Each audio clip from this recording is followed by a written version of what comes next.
Salutations mon jeune ami, comment vas-tu en cette belle journée? Frérot, dans la vidéo d'aujourd'hui, je vais te montrer mes extensions Chrome préférées en dropshipping. Il y a plein d'extensions comme ça qui sont inconnues au bataillon, mais qui me font à moi personnellement gagner un temps précieux et je voulais partager ça avec toi. Premièrement, si tu sais pas ce que c'est qu'une extension Chrome, je vais t'expliquer ça en regardant la vidéo, tu comprendras tout de suite. Et deuxièmement, si tu ne sais pas comment installer une extension Chrome, regarde la vidéo parce qu'à la fin, je vais te montrer tout simplement comment on installe une extension Chrome. Pour installer une extension Chrome, il te faut quoi? Il te faut juste le navigateur internet Google Chrome, c'est tout. Une extension Chrome, concrètement, c'est comme une application dans ton téléphone qui va te permettre de faire des choses supplémentaires. En gros, c'est un peu ça le résumé. Avant que je te montre tout ça, je t'invite bien évidemment à mettre un pouce bleu à la vidéo, à t'abonner à la chaîne si ce n'est pas déjà fait, si tu fais partie de ces 50% de touristes qui passent comme ça là, qui regardent les vidéos et qui se cassent sans jamais s'abonner, et bien évidemment d'activer la petite clochounette comme ça à chaque fois que je sors des nouvelles vidéos. YouTube il te tapera sur l'épaule et il te dira hey, t'as vu il y a Fabien qui a sorti une nouvelle vidéo. Donc voilà, je me tais, on se retrouve sur mon ordinateur et je te montre ce que j'avais à te montrer. Ok, c'est parti. Donc là, on est sur mon ordi et je vais te montrer la première extension Chrome qui pour moi est indispensable quand tu fais du dropshipping.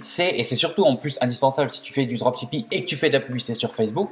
C'est celle-ci ici qui s'appelle Facebook Pixel Helper. Alors Facebook Pixel Helper c'est quoi? Là évidemment je suis sur Google donc il me dit no pixels found etc. Facebook Pixel Helper il va te permettre de traquer le site, voir si ton pixel entre guillemets est bien installé et si Facebook reçoit tous les événements de ton site. Alors pour te montrer l'exemple, je me suis mis sur une page de vente à moi. Ça marche n'importe où tu peux installer un pixel en fait. Donc ça marche sur Shopify évidemment, ça marche très bien et c'est une des seules méthodes pour WordPress pour savoir si ton pixel est bien installé. Ça marche si tu fais des tunnels de vente, ça marche sur partout où tu vas pouvoir utiliser en fait le pixel Facebook, ça va fonctionner. Donc en gros qu'est-ce que ça dit? Ça dit que là tu vois entre Google ici il n'y a rien. Et dès que j'arrive sur cette page-là, il met un petit 2 en vert. Donc ça veut dire que techniquement, il voit un événement. Donc on va cliquer dessus. Et là, donc effectivement, il voit un page view et un view content. Il y a un petit point d'exclamation. C'est parce que j'ai pas installé le pixel sur cette page ou que je l'ai très mal installé. Ça se peut, c'est une vieille page de vente. Mais en gros, quand on clique dessus, il te dit warning. Il te dit qu'ils ont détecté un pixel sur le site, mais ils n'ont pas détecté de pixel activé sur cet événement.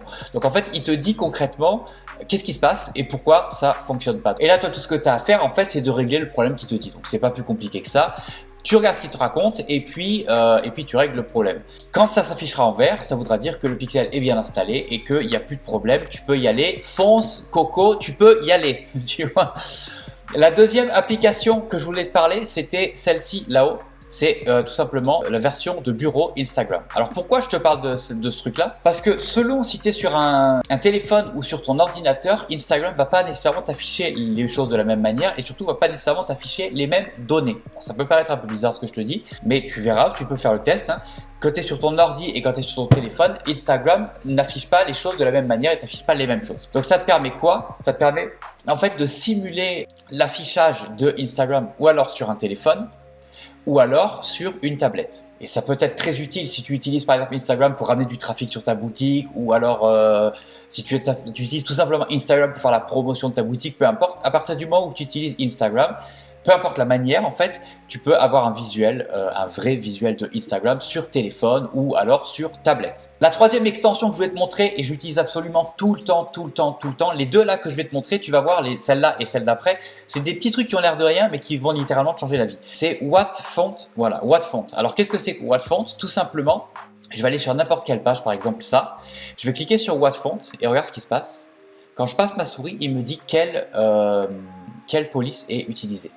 Donc c'est super intéressant quand tu par exemple crées une nouvelle boutique et que tu veux une police qui soit en adéquation par exemple avec ta boutique ou alors que tu crées par exemple comme ça tes tunnels de vente, des choses comme ça. Alors par exemple, mettons tu es sur un site que tu aimes beaucoup, on va dire par exemple je sais pas moi le bricolo, par exemple le bricolo, le bon coin par exemple. Le bon coin, on va aller sur n'importe quoi, voilà, hop. Si tu veux utiliser la même police que Le Bon Coin, tu cliques sur Whatfont ici, tu passes ta souris et il va te dire que Le Bon Coin, c'est du Open 100. Donc ça te permet de savoir en un clic quelle est la police du site que tu consultes. Alors ça marche avec n'importe quoi. Tu peux aller sur par exemple Cocolab.fr par exemple. Cocolab, on clique sur Whatfont. Et il nous dit que, par exemple, leur titre ici, là, c'est du Gelano grotesque W05. Quand on descend, il te dit pareil. Ici, on a quoi? On va fermer ça. On va aller directement dans la page produit et on va voir ce qu'il nous dit. Gelano partout, partout, partout. C'est toujours la même police partout. Ok, donc c'est un exemple, tu vois. Et en plus, quand tu cliques, voilà, il te dit quel est le style, la taille, etc., etc., etc. Donc il donne tout un tas de trucs et il donne évidemment aussi la couleur. Si par exemple c'est une couleur, une espèce de gris un peu, c'est pas noir, c'est pas gris, c'est entre les deux. Mais par exemple, tu peux récupérer la couleur de la police ici, tout simplement. Là, c'est du 0000 parce que c'est du noir. Mais tu peux savoir comme ça, partout où tu cliques, tu peux savoir qu'est-ce qui se passe. Ok?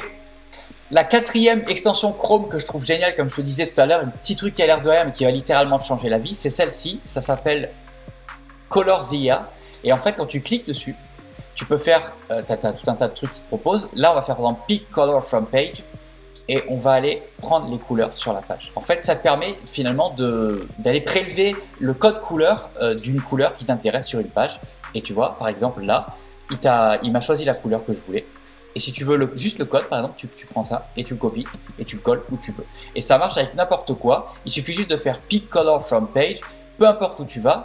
Tu vois ici, là, la couleur, elle change. Partout où je passe la souris, la couleur change. Et ça te permet en fait de prendre les couleurs d'un site ou d'un... Peu importe où tu te trouves. Alors, je vais donner un exemple concret. Tu es sur une page produit, sur AliExpress par exemple. Tu décides que tu vas utiliser ce produit-là pour faire ta boutique monoproduit et le produit a une couleur qui te plaît. Et tu te dis, ben, ok, je vais faire tout un branding autour de la couleur du produit. Ben, par exemple, on va aller sur AliExpress ici, par exemple, voilà. Mettons, tu veux utiliser la couleur qu'il y a ici, ou la couleur, bah tiens, on va utiliser la couleur du produit directement. Donc tu vas ici, tu cliques là, Pick Color from Page, et mettons, voilà, on veut celle-là. Et voilà, il nous l'a sauvegardé ici et on a la même couleur que le produit. Donc tu peux faire tout ton branding autour d'une espèce de couleur qui va être la couleur qui va dominer tout ton site ou toute ta page, peu importe ce que tu as décidé de faire. Mais voilà, tu peux choisir comme ça à la volée et en fait, tu peux prendre la couleur de n'importe quoi sur un site. Et enfin, maintenant, la meilleure de toutes les extensions Chrome que je voulais te montrer, évidemment, j'ai gardé le meilleur pour la fin, c'est celle-ci, c'est Ali Hunter. Ali Hunter, hein, comme on dit en français, et cette extension-là est incroyable. Alors, je vais prendre par exemple, je vais retourner sur Cocolab. C'était le premier exemple qui m'est venu. Et Ali Hunter fonctionne aussi sur les sites qui sont des sites, par exemple, Shopify. Donc là, par exemple, je suis sur le site de Ali Hunter. Si je clique dessus, il va me donner tout un tas d'infos qui sont extrêmement importantes. Il va me donner donc ici le nom du site, ok. Là, il va me donner le nom du thème. Alors, si tu tombes sur un site où il utilise par exemple juste le thème, par exemple, je sais pas moi, le thème Turbo, par exemple, ce sera affiché thème Turbo. Là, en l'occurrence, c'est marqué thème Cocolab 1.9 parce que c'est un thème qu'ils ont customisé. Donc, c'est probablement un thème qu'ils ont dû acheter et ils l'ont customisé à leur sauce et ils ont changé le nom comme pour Cocolab. De manière à ce qu'en fait, personne ne soit capable de savoir quel est le thème qui a été vraiment utilisé. Ok, ici, il te donne le nombre total de produits de tout le site. Ici, il te donne les best-selling products, c'est les produits qui se vendent le mieux de tout le site. Alors ça, c'est à prendre avec des pincettes quand même parce que j'ai pas l'impression que ce soit hyper précis. Ok, on va aller ici à Shop Product List. Là, il nous donne tous les produits directement du shop. Product Information, là, il va rien trouver, c'est normal parce que je suis pas sur une page produit. Donc, je vais aller sur une page produit. Par exemple ça. Voilà. Et maintenant, voilà. Et regarde là où c'est intéressant. C'est que Product Information, là, il te dit le prix du produit avec le nom, etc. Quand est-ce que la page produit a été créée? Quand est-ce que la page produit a été mise à jour? Et ici, si tu cliques sur Find Supplier, il va te trouver les fournisseurs directement sur AliExpress. Bref, et ensuite, je t'invite de toute façon à essayer ça par toi-même. Tu vas voir, c'est fantastique. Un petit bémol par contre au niveau de ce truc-là, Find Supplier, des fois, il trouve pas.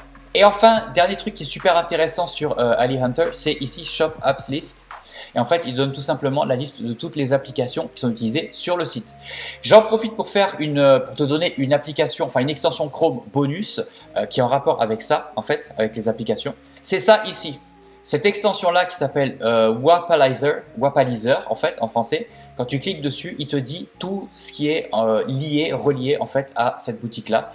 Donc par exemple, donc là forcément c'est relié à Facebook, donc c'est un Shopify, donc il te dit que c'est une boutique Shopify, il te dit qu'il y a Google Analytics qui est installé dessus, qu'il y a Track.js qui est installé dessus, Hotjar qui est installé dessus, Google Analytics aussi, etc. etc. Et comme tu peux voir, c'est pas forcément les mêmes que celles qu'on trouve ici en fait, tu vois. Donc par exemple, Bold Upsell, Tidio.co, Stamped.io, etc. Ben lui, il les voyait pas. Tu vois. Mais par contre, lui, il est capable de dire s'il y a Google Analytics, il est capable de dire si c'est un Shopify. Bon, effectivement, on peut le savoir ici, hein, que c'est un Shopify puisqu'il te donne le nom du thème.